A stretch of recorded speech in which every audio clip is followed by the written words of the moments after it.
Y estamos en un nuevo conversatorio el día de hoy, el segundo conversatorio de la Maratón de Mate 3.0, un café con líderes internacionales, retos y aprendizaje en educación matemática. Bienvenidos a esta tertulia, vamos a disfrutarla, vamos a compartir bocaditos y vamos a pasarla súper bien. O sea, qué bien. Entonces, empecemos. Pues, ¿quiénes son cada uno de ustedes? ¿Y cómo fue su viaje para llegar aquí a este momento? ¿Cómo fue ese viaje de la historia de su vida? Así que, profesor Uldarico.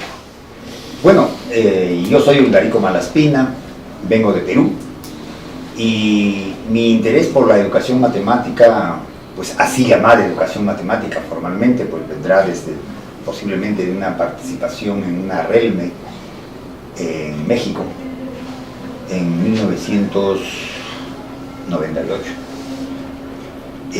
Pero mi vocación de enseñanza pues ha venido desde que estudiaba secundaria, porque me gustaba enseñarle a mis amigos y ellos me lo pedían, ¿no? En ese sentido, los avances en educación matemática han venido por mi experiencia en la universidad y por la necesidad de hablar el lenguaje de que les interesa a los estudiantes. Enseñar ingeniería es muy diferente que enseñarles a los estudiantes de economía. Y esos fueron retos que fui asumiéndolos, y pronto encontré que había todo un marco teórico, que había muchas cosas, y bueno, estamos en eso. Qué bueno saber esa historia de tu vida, Uldarico. Y acá tenemos a amigo Fernando. Gracias Freddy. Bueno, gracias a todos por compartir este momento especial. Mi nombre es Fernando Mejías. ¿De dónde vengo? Un pequeño problema, ¿no? O sea, bueno, en lo inmediato vengo de Guayaquil, ¿no? Tengo unos 4 años trabajando allí en SPOL como profesor de matemáticas, y originalmente de Venezuela, donde tengo unos cuantos años de experiencia en un pueblo muy pequeño allá que se llama Trujillo, que acabo de enterarme que aquí 2 de los amigos son conocedores del pueblito, ¿no? Sí, sí. Bien, allí estudié, hice los estudios de pregrado formándome como profesor de matemáticas en la escuela, en un núcleo que la Universidad de los Andes tiene en Trujillo. Allí estudiaron física y matemáticas, ¿verdad? Ahora, Ahora. el plan de estudio original era educación, mención matemáticas, educación, mención física, mención biología, mención química, todas por separado, ¿no? Okay. Luego, al culminar los estudios allí, participé en un concurso y quedé trabajando como profesor allí, tanto para la escuela de educación como para la escuela de ingeniería y la escuela de economía, que están todas en ese núcleo. Y bueno, posteriormente, con un financiamiento de parte de la Universidad de los Andes, tuve la oportunidad de hacer estudios de maestría y de doctorado en matemáticas en Northeastern University en Boston. Fue una experiencia muy interesante también. Eso se fue ya concentrado en matemáticas puras. Regresé a Venezuela y trabajé durante un buen periodo, algo así. En total suman como 33 años de labor en Venezuela, ¿no? Y bueno, al cumplir mi ciclo allá, pues entonces fui invitado a trabajar en SPOL y aquí estamos en eso, compartiendo ese conocimiento. Y en todos esos 30 y algo de años en Venezuela ya hacías matemática educativa. Pues sí, porque prácticamente allá la función docente es digamos, la prioridad en nuestro núcleo. Nosotros tenemos, en la universidad tenemos la Facultad de Ciencias, que es la que más se concentra en lo que es la investigación de matemática pura como tal. Mientras que en el núcleo que tenemos en Trujillo, los estudios están enfocados en educación o ingeniería del agro, de áreas del agro. Entonces, pero educación, digamos, es el fuerte. Por ejemplo, allí en Trujillo tenemos el doctorado en educación. Es un convenio con la Facultad de Humanidades de la misma Universidad de los Andes, y hay maestrías en educación en diferentes menciones. Entonces, sí hemos tenido la oportunidad de trabajar en educación, no específicamente en lo que se refiere a didáctica de la matemática o docencia de la matemática, pero en general el tema educativo. Oh, sí. Ya, qué bien, qué bien. Bueno, pues y ahora. Antes de presentarme quisiera mencionar que me resulta muy interesante, Fernando, que seas de Trujillo, precisamente, allí donde nacen los Andes, dicen, y que fuera el lugar donde Eduardo Mancera y yo nos conocimos, porque si bien habíamos estado ligados a muchas actividades del Comité Interamericano de Educación Matemática, por diferentes circunstancias de la vida no habíamos coincidido nunca. No cruzábamos caminos. Y en esa oportunidad, eso fue hace 20 años exactamente, coincidimos en Trujillo. Y ahí nos conocimos y de ahí nació una estrecha cooperación y más que cooperación, una gran amistad durante todos estos años. Entonces es algo, la vida está llena de detalles y este es un detalle que me parece muy bonito, encontrarnos aquí con alguien que es precisamente de Trujillo, que tiene muchos recuerdos para nosotros. Yo soy Ángel Ruiz y vengo de Costa Rica. Mi vida profesionalmente la he desarrollado alrededor de la Universidad de Costa Rica. La formación inicial mía, en un principio, fue matemáticas puras, especializado en álgebra, en particular en teoría de Galois, y después, eso es otra dimensión que no todo el mundo conoce, me dediqué a la filosofía, y tengo estudios muy profundos en el área de filosofía.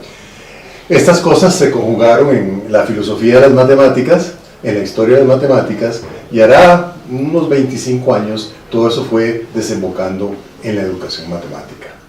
Entonces, a partir de ese momento me dediqué a trabajar en temas de currículo y de otros temas de la educación matemática, hasta que una oportunidad histórica muy importante se dio hará unos 10 o 11 años, que fue cuando me dieron la responsabilidad, creo que histórica, de diseñar el currículo de matemáticas de Costa Rica para toda la primaria y secundaria de ese país.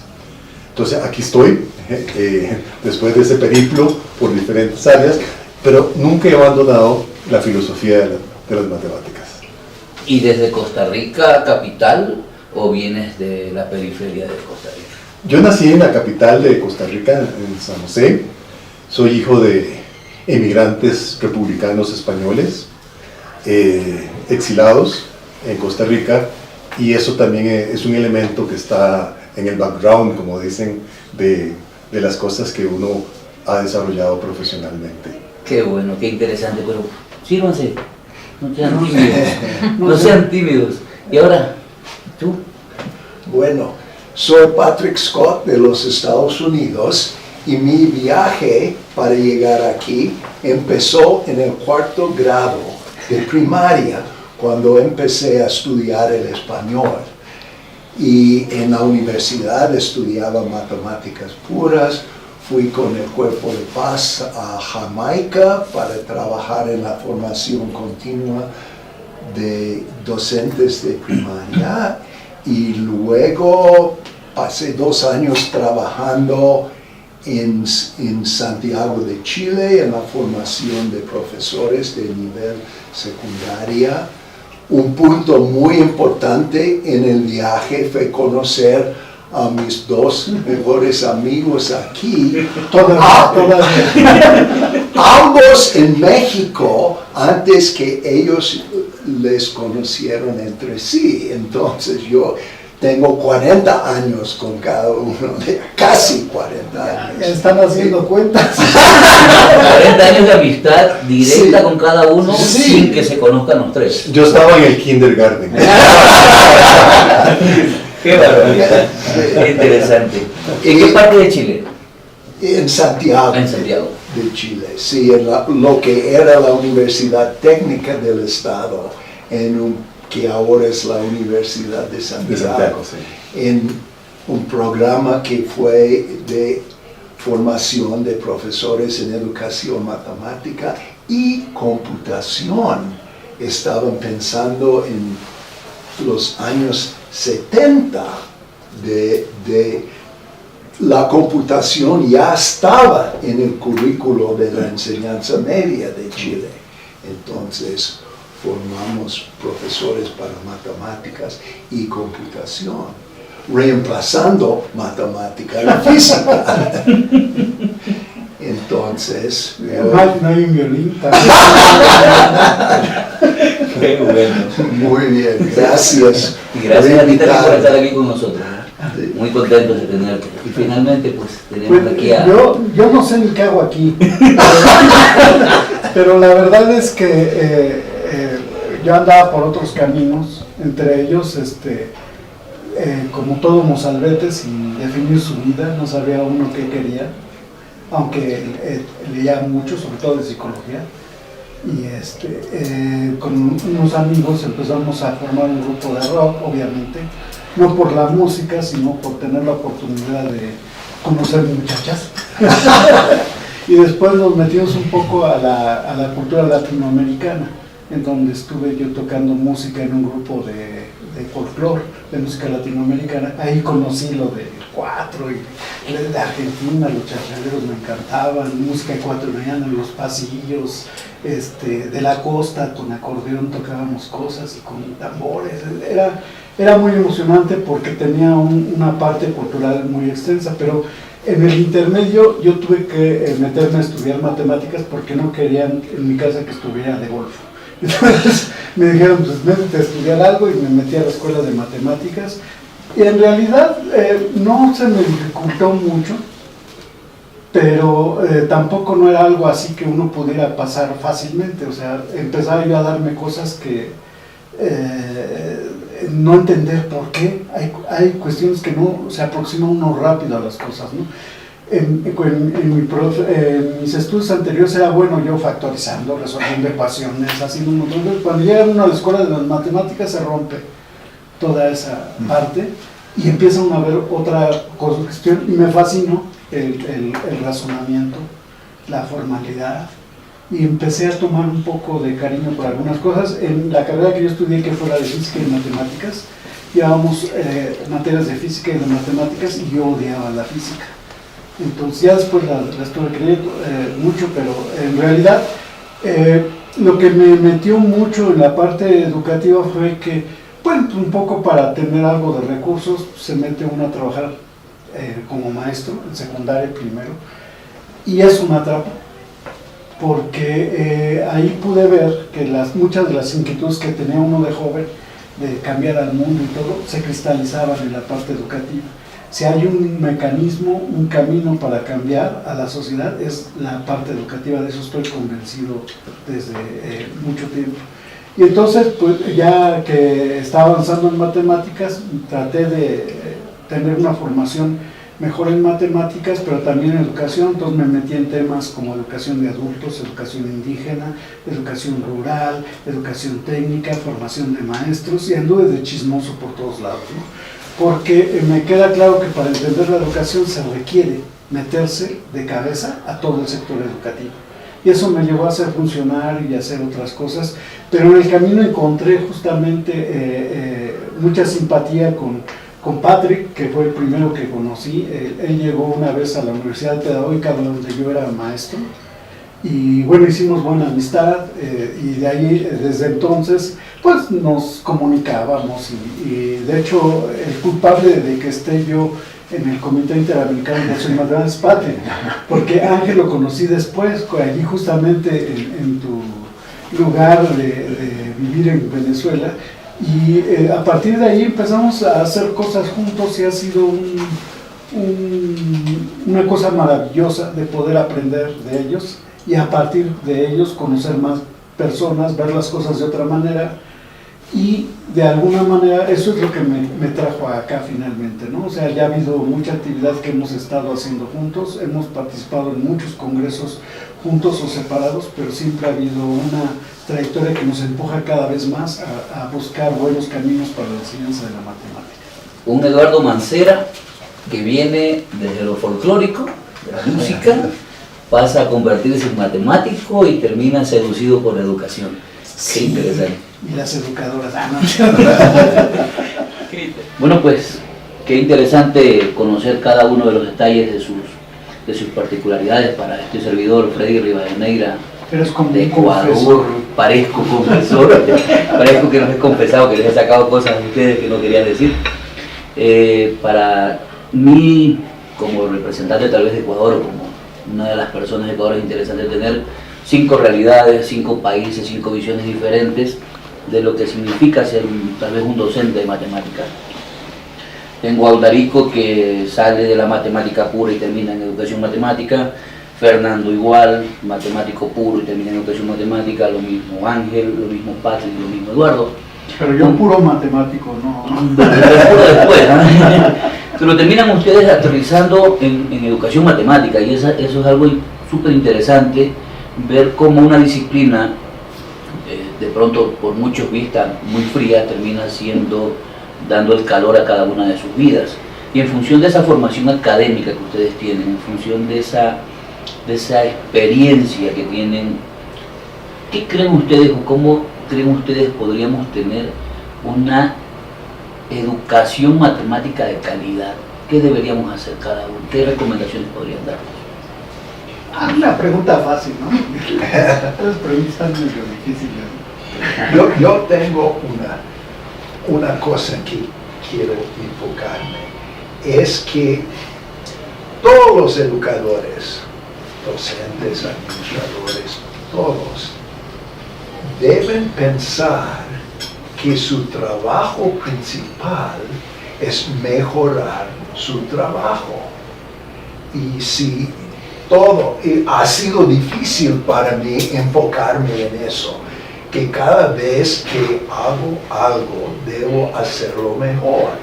Y si los docentes pueden tener el tiempo para planificar y reflexionar para mejorar su trabajo, vamos a tener una mejor educación matemática. Patrick, pero allí yo estoy de acuerdo con que hay que tratar de hacer las cosas siempre lo mejor posible. Pero hay un problema cultural. Un maestro puede estar convencido de que lo mejor es enseñarles a multiplicar bien, a resolver ecuaciones, a la parte algorítmica de la matemática. Y eso lo hace bien y hace que sus muchachos lo hagan bien. Entonces, ¿por qué? Porque tiene una concepción de la matemática con este enfoque, con un enfoque algorítmico, operativo, memorístico. Entonces lo está haciendo cada vez mejor, pero no está yendo en la línea que nosotros quisiéramos que vaya, que es más bien desarrollar un pensamiento matemático en los chicos, ¿no? Esto yo lo he experimentado y vivido con los cursos de capacitación a profesores, que fue, en verdad creo, cuando hablé, cuando me presenté, no mencioné este pequeño detalle de que cuando comencé a trabajar a los 21 años en la Universidad Católica, ya el primer año había un curso de capacitación a profesores de la reforma educativa de esa época. Entonces fue mi primer contacto con profesores, y efectivamente eran profesores los mejorcitos de los que habían sido seleccionados, pero que tenían estas concepciones de la matemática. Entonces eso es fundamental, tratar de superarlo, ¿no? Pero de hecho en la enseñanza uno los forma en otras cosas. O sea, un maestro que llega tarde, que no explica, lo está formando de cierta manera. El que los atiende, el que trata de que comprendan las cosas, también lo está formando de otra manera. Entonces hay un factor humano y de relación social muy importante en la educación, que eso a veces lo concentramos solamente en la disciplina. Y bueno, uno estudia la vida de algunos matemáticos, se da cuenta que eran seres humanos igual, que cometían errores y que eran caprichosos y tenían muchos vicios y hacían muchas cosas horribles que nosotros hacemos también. Pero no queremos que se note. Parece que fuera pecado equivocarse, por ejemplo. ¿Será entonces acaso que existe tal vez un marcado distanciamiento entre lo que significa ser un educador matemático y la profesión mismo que eso significa? Porque lo que acabas de decir, Eduardo, radica justamente en eso, en que yo voy a mi colegio, a mi institución de trabajo, cumplo con mi labor, de pronto llego tarde, me sancionan, pero no estoy cumpliendo a cabalidad con lo que significa ser un profesional en la educación matemática. Sí, entre otras cosas. Porque creo que la misión es más importante, es no poner una calificación, sino estar seguro que dejaste algo en los estudiantes, que lograste cambiarlos en cierta manera. Yo a muchos de los alumnos que tenía conocidos decía, es muy bonito que vaya uno por la calle y se encuentre y me diga, maestro, ¿cómo está? Y te abracen y tú dices, ¿quién será? Pero ya después te empiezan a decir, o que te vean feo y que digan, ay, ahí viene este canijo que me reprobó, que no le entendía nada. El poder conservar una buena relación con los estudiantes quiere decir que no solo los formaste en matemáticas, porque a lo mejor no te entendieron mucho, pero sí lograste hacer ver que hay mucho más por delante y que ellos tienen muchas posibilidades, los empujaste, ¿no? Como a nosotros nos empujaron varios maestros, ¿no? En ciertos momentos uno estaba todo disperso, no sabía qué hacer y vieron, por ejemplo, los brincos que dio Ángel hacia la filosofía y todo eso, tuvieron también seguramente una motivación fuerte, ¿no? Bueno, yo quería opinar sobre esto. Yo creo que un tema capital que está presente en toda esta conversación es la calidad de la profesión, es decir, la calidad de los docentes en servicio, la calidad de la formación inicial. Ese es un tema capital, porque sí, es cierto lo que dice Pundarico. De alguna medida vos podés repetir y decir, bueno, vamos a mejorar, pero ¿mejorar qué? Entonces, hay que definir los parámetros de la formación inicial y los parámetros de la formación en servicio. Y eso implica decisiones que, tal vez por mi malformación filosófica, está en el terreno de qué son las matemáticas y qué es la educación matemática, qué es la enseñanza y el aprendizaje matemático. Dependiendo de esas variables, uno puede aterrizar en programas de formación específico, en tipos de recursos que se ocupan y no. Si vos pensás que las matemáticas se reducen a demostrar teoremas, por ejemplo, y que no es una práctica social que construye conceptos, las estrategias para un docente de matemáticas son distintas.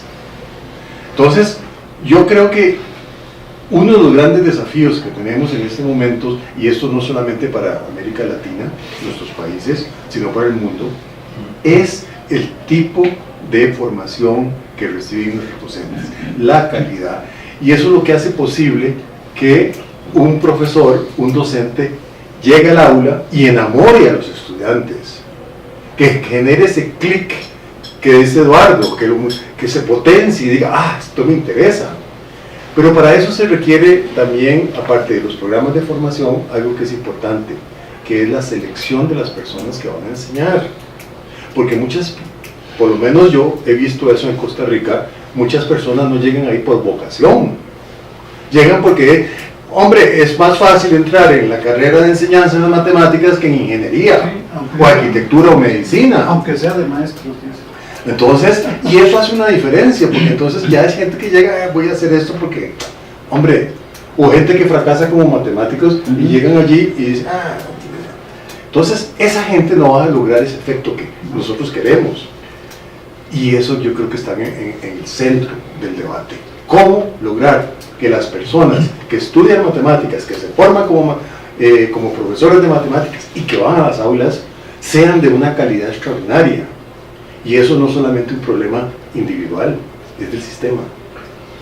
Es el sistema, yo te insisto, es que es un problema cultural. En la casa, si venga un chico destacado en matemáticas y el hijo de familia allí destacado en matemáticas, le dice, tienes que estudiar ingeniería. Y le dice, no, pero yo quiero ser profesor. No, que te vas a morir de hambre. Y entonces tiene que ser ingeniero. Claro, pero es que yo creo que... Sí. Creo que hay muchas aristas del problema, ¿no? Porque es un problema social. Primero que uno diría, ¿y por qué vamos a enseñar matemáticas? Sí, o sea, porque claro, porque el problema es, uno dice que enseña la tabla de multiplicar. Bueno, porque si yo pienso que eso es matemáticas, enseñar la tabla de multiplicar y aprender la tabla de multiplicar. Antes que Entonces, multiplicar. sí. Entonces, pues eso es lo que tengo que enseñar, ¿no? Basta porque mis estudiantes aprendan a multiplicar, ¿no? Entonces, quizás, digamos, si la sociedad se apropia de la idea de lo que quiere es entrenar a su población en cómo abordar problemas, ¿sí? Y que la matemática es un recurso para eso, ¿sí? Entonces dice, bueno, yo necesito profesores de matemáticas que sepan tratar con problemas, ¿sí? Que puedan analizar problemas y que me le lleven a sus estudiantes esa idea de que cómo hago yo para tratar con problemas, ¿sí? No solamente cómo reproduzco unas rutinas o unos algoritmos para hallar unos valores de aplicamos una determinada forma. Exacto. Entonces, ese sería lo que uno se pregunta, o sea, ¿eso lo pretende la sociedad? ¿La sociedad quiere eso? Para empezar, entonces, digamos, quizás sí es muy abstracto, uno diría, bueno, el Estado se plantea que el sistema educativo esté en función de eso, ¿no? Entonces, ahí creo que debe haber algo de puntualizar, ¿sí? Porque entonces si el Estado dice, sí, yo quiero que mi sociedad se entrene en el análisis y estrategias para la resolución de problemas y tomar la matemática como un mecanismo para eso, además de que me sirva como una disciplina que puede aplicarse a la ingeniería o como una disciplina propia en sí misma, que es muy bonita. Yo, por ejemplo, yo empecé estudiando educación matemática y después me fui a estudiar matemáticas puras. Y después he tenido práctica educativa y sí he trabajado con grupos que hacen investigación en educación, pero digamos, el trabajo es más como de matemático. Pero entonces, luego el Estado diría, bueno, ¿cómo hago yo eso? Entonces, bueno, usted tiene que atacar eso a diferentes niveles. Primero tiene que atender a los maestros que están en ejercicio. Eso requiere una técnica especial porque ellos posiblemente creen que están haciendo muy bien. Tengo que ver cómo formo a los futuros maestros. ¿Sí? En base a la realidad de los que están en ejercicio, lo que decías hace un momento, cómo conjugar todo eso, cómo administrar todo eso, ¿no? Y particularmente a los maestros que están con los más chiquillos. Sí, porque o sea, el respeto y la consideración hacia esa persona que está ejerciendo ese trabajo con los más pequeños, para que él sienta que su trabajo es importante en la sociedad y que su aporte tiene significado, algo que la sociedad espera de él, no solo que cuide a los niños allí o que les ponga recetas para que aprendan, ¿no? Sino que él se sienta que él es un formador de los niños y que la sociedad aprecia esa labor. En base a todo lo que ustedes están manifestando, y creo que cada uno de los países tiene justamente una realidad en cuanto a la política educativa, ¿verdad? Cuando establecen la experiencia del currículum y todas esas cosas. En Ecuador, por ejemplo, hablaste de los problemas, Judarico tiene experiencia en resolución de problemas. En Ecuador se persigue que en la educación matemática o en la formación matemática se desarrolle el pensamiento lógico, el pensamiento matemático para interpretar y resolver problemas de la vida cotidiana. Entonces, eso está anunciado en los currículums, ¿verdad? La pregunta que cabe aquí entonces, ¿cómo conseguir eso? Creo que aquí cabe entonces la pregunta de cuál debería ser el perfil de un educador matemático, de un matemático educativo, para poder conseguir todo lo que ustedes están diciendo, para poder conjugar todo lo que ustedes están diciendo, para poder lograr que sus estudiantes vean la matemática más allá de resolver un trinomio cuadrado perfecto, que vean la matemática más allá de las tablas de multiplicar, que entiendan qué significa la multiplicación, que entiendan qué significa la división. Toca entonces tener, lo que decía Ángel hace un momento, el proceso de formación de esos formadores de formadores, pues debe ser muy minucioso ese proceso de selección para poder conseguir eso. ¿Cuál creen ustedes debería ser ese perfil del proceso? No sé si entrar al perfil, pero el tema de la calidad de la educación matemática es más complejo de lo que nos imaginamos, porque el profesor de matemáticas no debe quedarse solamente en la matemática, ¿no? Es decir, eso es lo ideal, porque además de enseñar matemáticas y de crear un pensamiento matemático, yo creo que cuando se hablaba de los requerimientos de la sociedad, nuestra sociedad necesita pensadores, nuestra sociedad necesita gente que piense críticamente, gente que no acepte las cosas así simplemente porque el que lo dijo tiene la palabra. Ciudadanos, ciudadanos. Entonces necesitamos porque para que no tengamos pues los políticos que tenemos ahora en nuestros países, ¿no? ¿Políticos? Realmente es trágica la situación de muchos países, precisamente porque la gente busca a quién seguir y es que ese a quién seguir lo formamos desde la escuela y sobre todo desde la primaria. Decimos que tiene que aceptar lo que el profesor dice, y aunque sea orientando, tratando de orientar ese pensamiento matemático, tiene que enseñarle a dudar, tiene que enseñarle a no aceptar, en principio, A volverlo sí, después convencerse, sí, es verdad. Pero así éramos nosotros, básicamente. O sea, porque lo que hace uno cuando enseña, porque en muchos países de otras carreras se van a dar clases de matemáticas. Entonces, cuando uno enseña, reproduce las prácticas que estaban, claro. y poco a poco te vas dando cuenta que no te entienden los estudiantes y vas buscando maneras de ahora cómo los hago entender, Claro, y claro, eso. Pero realmente nosotros somos reproductores de esa cultura a inicios de la carrera. Y lo que yo creo que estamos buscando todos hacer, como decía Patria, hacer mejor la labor. Yo creo que es muy importante que nos hayamos dado cuenta de que algo podíamos hacer al respecto, primero nosotros mismos, y después tratar de compartirlos con los demás, que ese es un aspecto fundamental.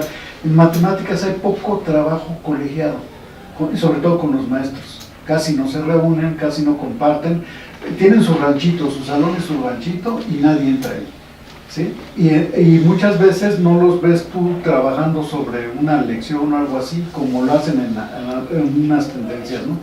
Entonces, estas partes que sí son culturales, porque lo ve uno, conocer la matemática como un esfuerzo individual, y realmente es parte de un trabajo colectivo, porque la construcción de conocimiento se hace así, de una manera en que uno puede discutir, corregir, replantearse y todo eso, ¿no? Que es básicamente lo que tú promueves, ¿no? De que se reflexione, quiere decir, reflexiona pero con los demás, pregúntate pero con los demás, responde con los demás, ¿no? ¿Sí? Y los trabajos colaborativos, pues, son sumamente importantes. Y respetar mucho las motivaciones de los estudiantes para hacerles sentir el sabor de la matemática, ¿no? Y a mí yo tuve la experiencia, cuando estaba comentando hace un rato, lo recordaba, en la Universidad Católica tenemos departamentos, y los departamentos digamos, proveen de profesores a las distintas facultades. Entonces yo estaba enseñando a los que iban a seguir matemática pura o a los que iban a seguir ingeniería. Y de pronto me mandaron a enseñar a los que estudiaban economía. Y bueno, fui a enseñarles prácticamente las mismas cosas del cálculo diferencial, etcétera, pero sentía que no era el lenguaje que ellos entendían, que estaban motivados. Comencé a leer libros de economía para hablar ese lenguaje, comencé a asistir a las clases de maestría en economía y terminé matriculándome en la maestría en economía y haciendo una maestría en economía para hablar con los muchachos y entender ese lenguaje. Terminé escribiendo un libro donde ya se reflejan algunas ideas que después estaban metidas en teorías de la educación matemática, pero que la práctica me hacía enseñar ese tipo de cosas, ¿no? Esto es fundamental, esa vocación que uno tiene, cómo transmitirla pues en los cursos de formación a profesores. Y yo recojo lo que decía Fernando, insistir en la formación de profesores de educación primaria y de educación inicial, no sé cómo le llaman acá, pero me estoy refiriendo a los primeros años. Uh-huh. Ahí es donde realmente tenemos que poner el foco, los profesores en esas edades, es que crean o las antipatías, las fobias a la matemática, o el cariño y el interés por la matemática, ¿no? Y lo importante en eso es que lo que deben aprender es a la profundidad las matemáticas de esos niveles, en vez de tratar de enseñarles matemática más avanzada que no van a enseñar nunca con recetas, con memorización. Deben aprender con profundidad y mucha comprensión las matemáticas que van a trabajar con los alumnos. Yo ahí difiero un poquito, porque o sea, estoy de acuerdo con que deben aprender, lo que van a enseñar lo deben aprender con mucha profundidad, pero sí es bueno que aprendan cosas también que ellos no van a enseñar, porque eso les va a ayudar a ellos, a los docentes, a darle mejor estructura. Porque fíjense, lo que yo digo es, mire, la persona que preparó esto lo hizo tan bonito, seguramente porque sabe hacerlo, pero además porque sabe hacerlo, matemática. seguramente porque le gusta todo eso, Sí, y entonces se imaginaría, bueno, para yo comerme eso, que esté presentado de tal o cual forma, ¿no? Entonces, digamos, porque ella es partícipe del mismo acto ese. Entonces, si el docente, yo creo que aquí es uno de los efectos que tenemos, el docente no se entrena él para resolver problemas. Él lo que hace es que ve un problema, tal vez lo ve resuelto o con una ayuda, y viene y trata de transferirle ese problema al niño. Pero no es nunca un reto que él tuvo. Entonces, cuando él se vea en la necesidad de aprender algo que no va a ser por la utilidad inmediata de lo que va a enseñar, sino por su reto intelectual, él se va a poner en la situación en que están sus niños, que tienen que aprender algo que está más allá de lo que ellos tienen en lo inmediato, ¿sí? Pero por supuesto, obviamente, estoy totalmente de acuerdo en que tienen que aprender con mucha profundidad lo que van a enseñar. ¿Sí? Por eso es importante que los docentes en cualquier nivel en el que estén siempre tengan de vista el perfil de salida de los niveles, Sí. el perfil de salida de la educación básica, el perfil de salida de bachillerato, para yo como profesor de primer nivel, de primer grado, lo que yo haga en la enseñanza de la matemática en ese nivel, que es lo que tú decías, Patrick, cae en lo que decías tú. O sea, yo aporto esto y aporto hacia allá. Pero esos perfiles los definen personas que no están Lamentablemente. involucradas en la asignatura. Lamentablemente. Yo decía, A diferencia del caso de Costa Rica, por ejemplo.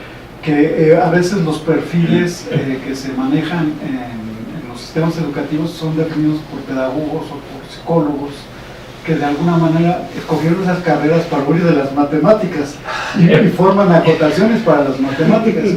Cuando los matemáticos agarran el programa lo ven de otra forma y sí incluyen perspectivas de la aplicación, porque la matemática es abstracta, digo, no podemos dejar eso, pero podemos construir puentes con esos conocimientos que no los podemos desprender de sus propiedades, pero que sí los podemos hacer más accesibles y hacerlos que están más presentes. Es que solemos perder de vista la perspectiva, creo yo, de que qué es lo que queremos hacer cuando uno está ahí frente a este grupo de personas con las cuales está compartiendo una parte del acervo científico de la humanidad. Entonces uno dice, pues yo lo que debería estar haciendo es como fomentar en ellos el desarrollo de un pensamiento formal balanceado con un pensamiento intuitivo, ¿sí? Más que simplemente un aprendizaje de memoria de unos algoritmos que va a aplicar, tiene estos datos de entrada, corre el algoritmo y tiene estos datos de salida, ¿no?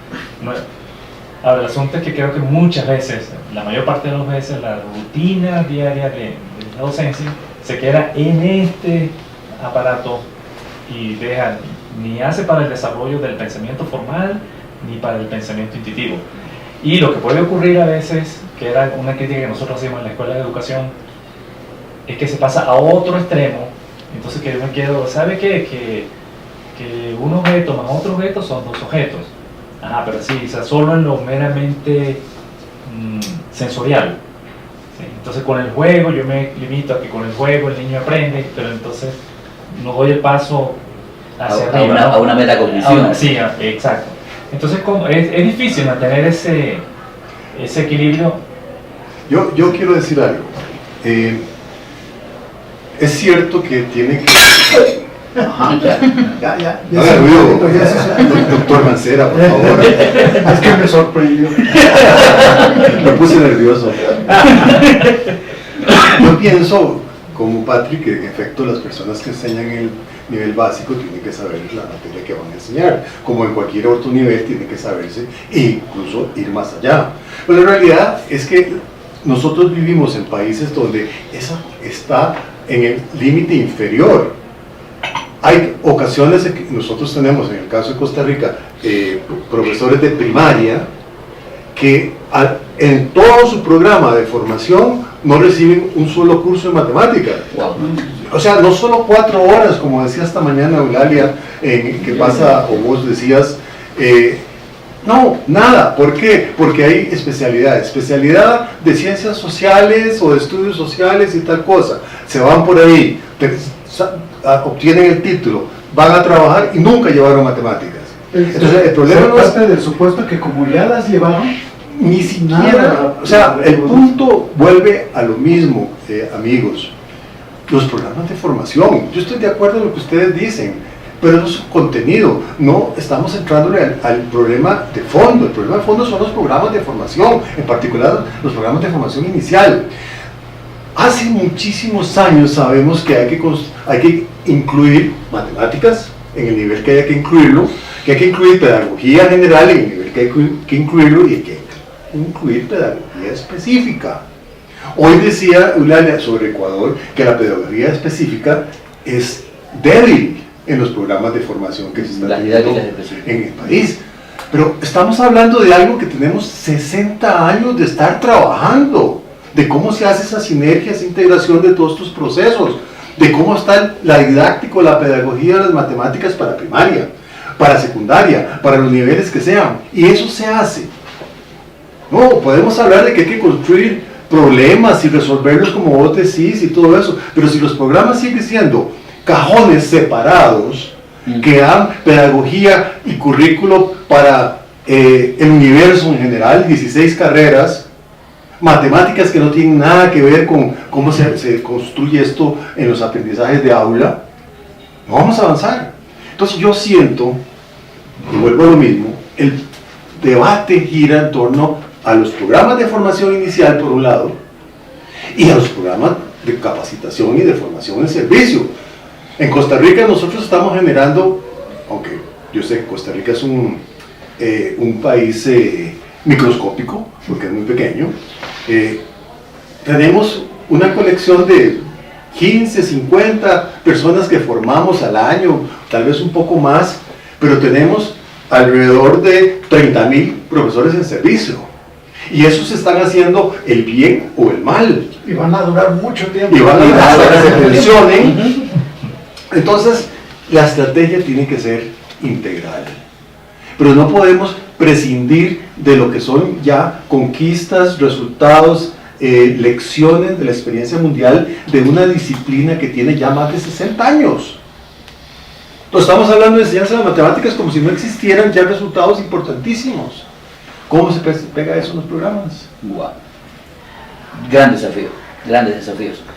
Y en base a todo lo discutido, muy buena pregunta. En base a todo lo discutido, en base a todo lo conversado, Tenía que decir, si tuvieran en este momento a un grupo de docentes que los estén mirando, ¿qué le dirían a ustedes? ¿Qué les gustaría que esos docentes se lleven de ustedes? Muy bien, ojalá que ustedes hayan disfrutado mucho de la experiencia con el maratón y que van a tratar de insistir con sus directores y sus colegas que actividades como estas son importantes para que ustedes puedan aprender ideas, técnicas nuevas para seguir creciendo como profesional. Bueno, y yo quisiera que los profesores que nos han escuchado tengan el convencimiento de que lo más importante de su trabajo docente no es transmitirles conocimientos a los niños, sino estimularlos a que desarrollen su pensamiento matemático y que los profesores los orienten a que puedan los niños, los jóvenes, aprender por sí mismos. Eso es lo más importante, porque finalmente la vida les va a plantear situaciones diversas en las que van a tener que afrontarlas solos.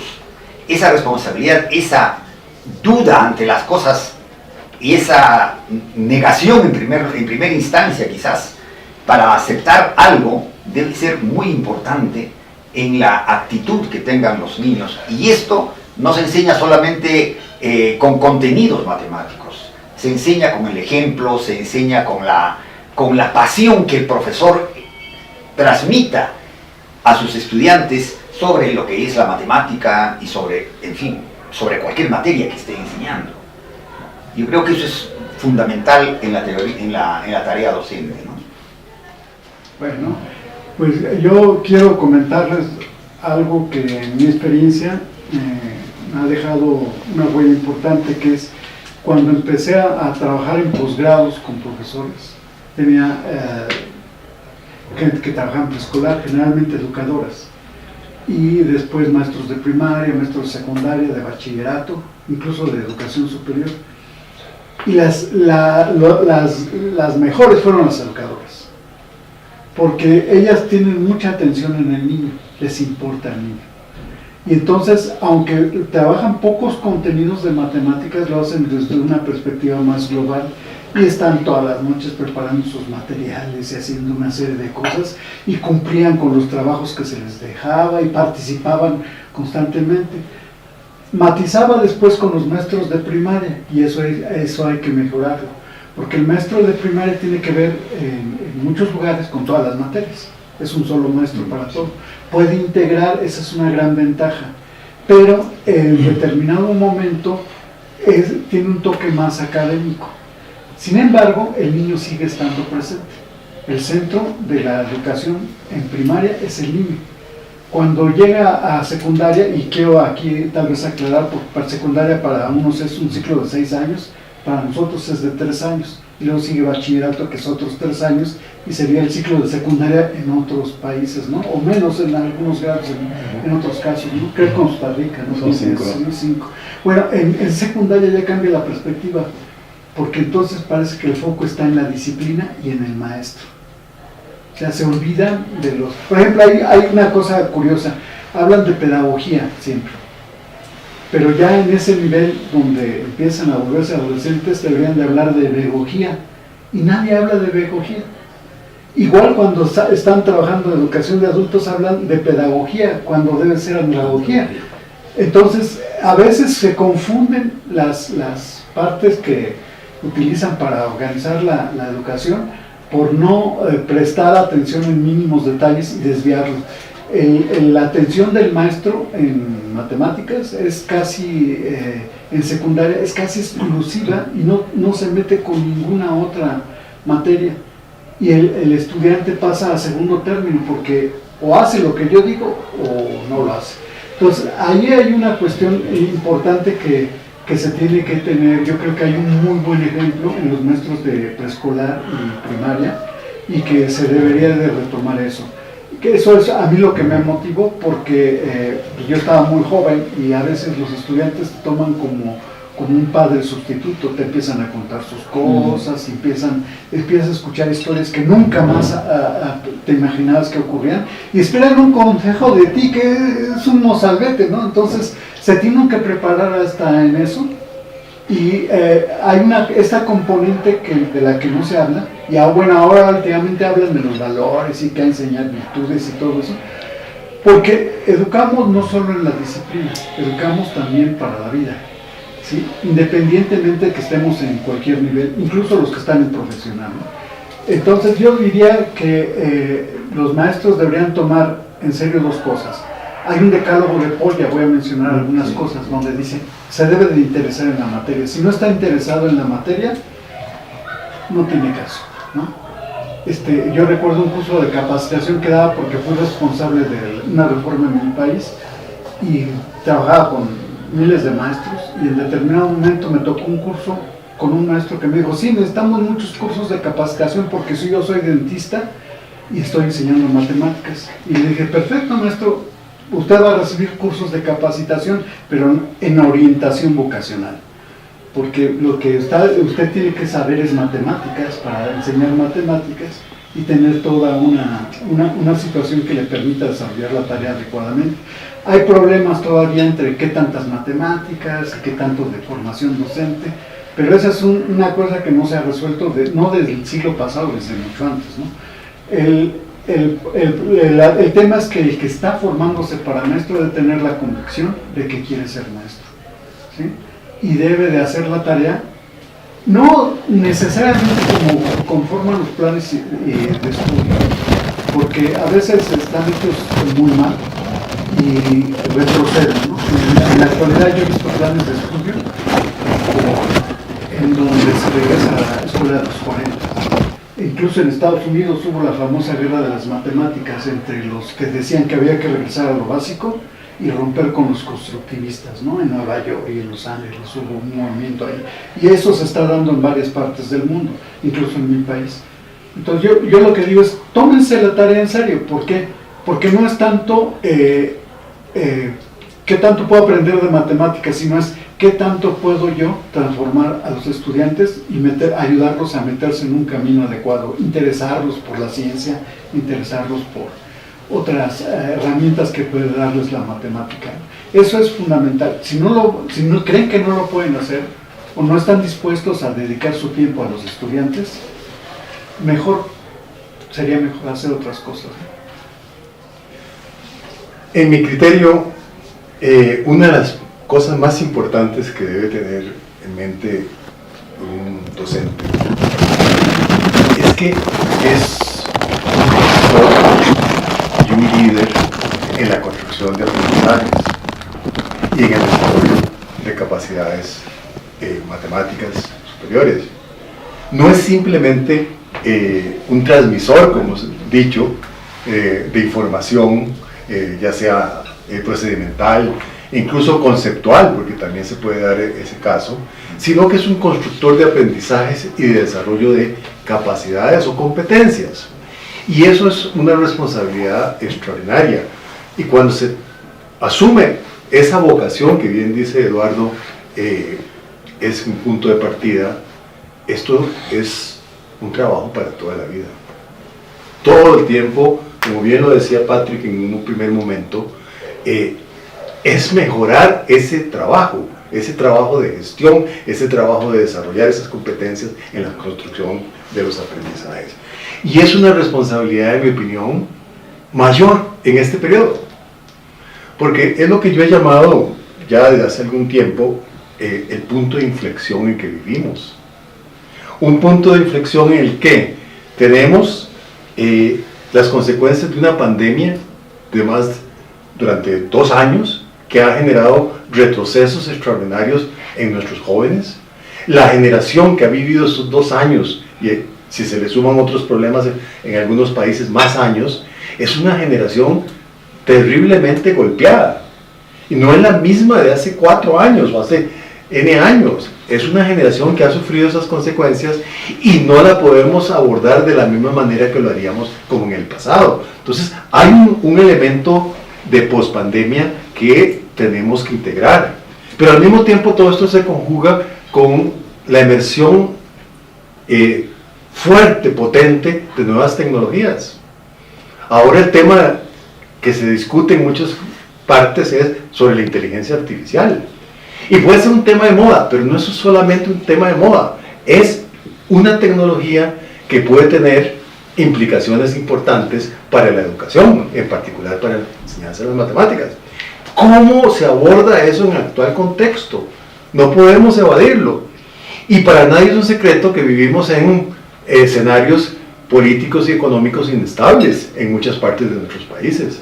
Un día tenemos un gobierno, al otro día tenemos otro, y a veces las consecuencias para la educación son muy graves. Y si le sumamos el cambio climático, esto es un cóctel molotov sobre nosotros y sobre ustedes, los docentes, porque ustedes se enfrentan a esta profesión tan compleja de construir aprendizajes y liderar procesos en el desarrollo de capacidades superiores en este escenario, en este punto de inflexión. Entonces, yo creo que hay que potenciar todos los recursos internos, las voluntades, los caracteres que nos permitan avanzar en esta, digamos, en esta fisura de la historia en la que vivimos. Este es un momento capital. Y yo soy optimista. Creo que tenemos el material humano para poder avanzar en este proceso.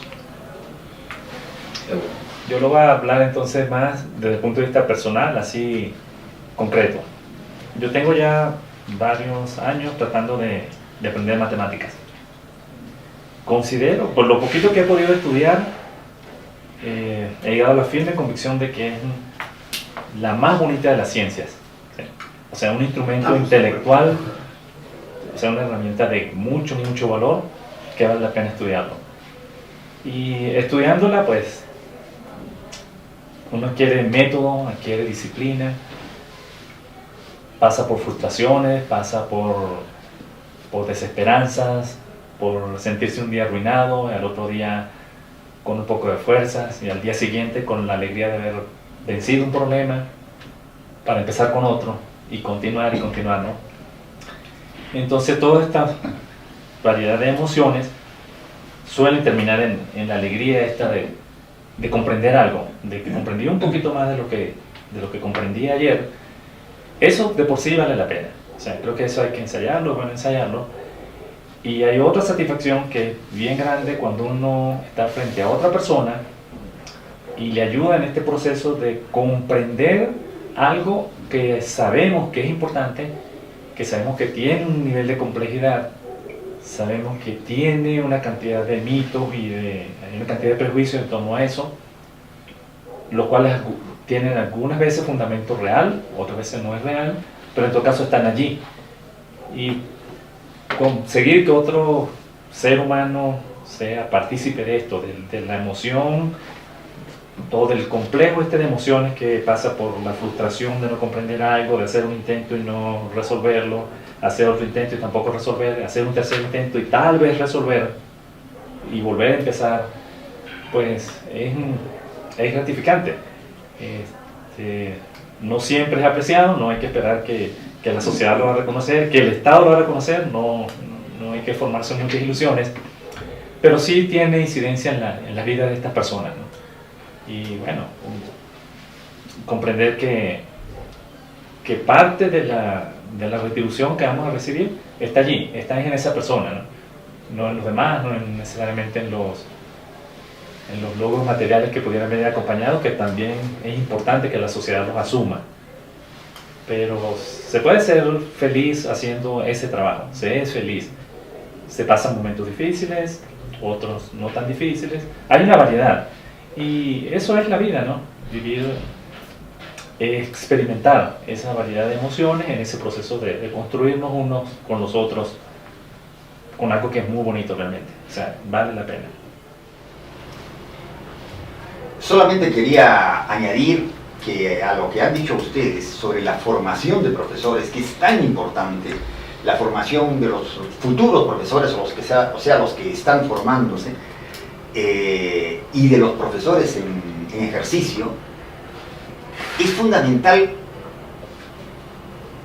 formar a estos profesores, hacer talleres de capacitación, de profundización, como se le quiera llamar, pero de una manera tal que sean formas de aprendizaje de los profesores, que puedan tener elementos para replicarlos en sus aulas con sus estudiantes. Si son solamente conferencias, clases magistrales, etcétera, eso no les va a hacer vivir la experiencia. Yo lo he tenido, yo lo repito esto porque es la experiencia con la formación, con la creación de problemas. Los profesores en los cursos de capacitación, los profesores en ejercicio, en las sesiones de creación de problemas, de pronto encuentran cosas que no se imaginaban y disfrutan. Entonces, ese disfrute tienen que ustedes saberlo vivir y saber que sus estudiantes pueden vivir esas cosas, ¿no? Aunque en mi experiencia a los estudiantes se les ocurren mejores cosas. Por supuesto que sí, pero el profesor no va a valorar, por ejemplo, los juegos. Hay que jugar con los profesores en los cursos de formación. El juego es fundamental con los niños y con los adolescentes y con los estudiantes de posgrado inclusive, porque despierta emociones y el aspecto emocional es algo fundamental en el aprendizaje. Tú comentabas algo de eso. Es que es eso, el aspecto emocional influye mucho en el aprendizaje, ¿no? Algo que no debe descuidarse en la formación de profesores. Eduardo, Patrick, Ángel, Fernando, Uldarico, gracias por haber aceptado llegar a nuestra casa de Maratón del Mate 3.0, por haber sido vivencia de lo que significa hacer matemática educativa, por todas esas experiencias que cada uno de ustedes tiene, no solo desde México, no solo desde Estados Unidos, no solo desde Costa Rica, no solo desde Venezuela ni de Perú, sino desde cada una de las experiencias de vida que tienen cada uno de ustedes, la historia que tienen que contar. Estoy muy seguro que calará en la vida de cada uno de los profesores que asisten a la Casa de Maratón de Mate 3.0. Para este servidor, Freddy Rivadeneira, de Ecuador, ha sido más que un honor tenerles a ustedes aquí. Cito a hombros de gigantes, es la forma en la que se crece, y me ha sido más que feliz estar al lado de estos gigantes, ¿no? Me llevo la lección de que hay que trabajar mucho en la formación de formadores y que el pensamiento matemático, que el desarrollo del pensamiento matemático incide significativamente en una ciudadanía responsable, incide significativamente en el desarrollo de una verdadera persona humana y también incide significativamente en el desarrollo de seres independientes. Creo que eso es uno de los grandes aprendizajes que en lo personal me llevo de cada uno de ustedes. Muy agradecido y gracias por haber estado en esta tertulia. Te faltó decir que viva Ecuador. Y que viva la matemática educativa. Agradecer a Pau Castillo es por ella que estamos aquí Por juntos supuesto en que esta sí, pues. conversación. Y por soportarnos. Ese poder de persuasión que tiene.